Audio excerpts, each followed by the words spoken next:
cette vidéo, je vais vous expliquer comment enregistrer votre voix simplement sur iPhone ou Mac avec l'application GarageBand.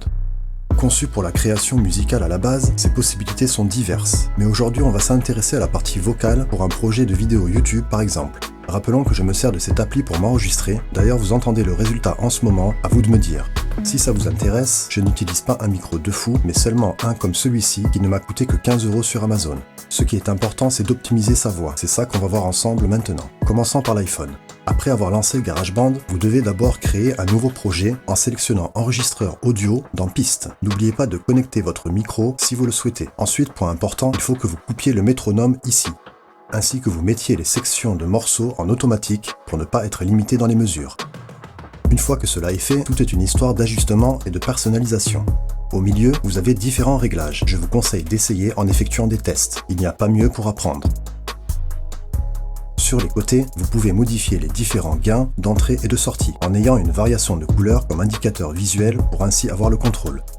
Quand tout vous semble bon, il ne vous reste plus qu'à appuyer sur le bouton d'enregistrement pour le lancer et le couper une fois terminé. Vous pouvez directement faire une écoute ici ou même revenir à un endroit précis pour se reprendre. Ou sinon vous rendre dans cette interface pour ainsi apporter toutes les modifications que vous souhaitez en appuyant 2 fois sur votre piste. Pour revenir, c'est sur le micro. Vous avez aussi d'autres contrôles ici, comme le compresseur, l'écho ou la reverb.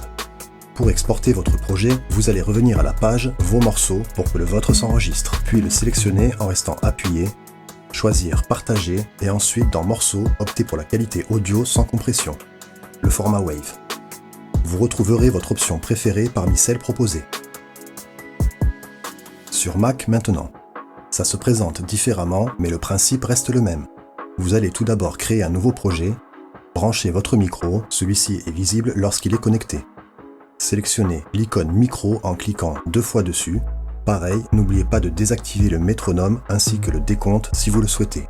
Vous avez plusieurs choix, je vous conseille d'activer le compresseur dans les commandes ainsi que la protection contre l'effet Larsen et Noise Gate. Une fois cela fait, vérifiez votre gain et ajustez s'il le faut en vous aidant de l'indicateur visuel. Il ne vous reste plus qu'à lancer l'enregistrement. Vous avez aussi la possibilité d'éditer votre piste comme sur n'importe quel logiciel de montage, mais de manière plus précise que sur un smartphone je pense.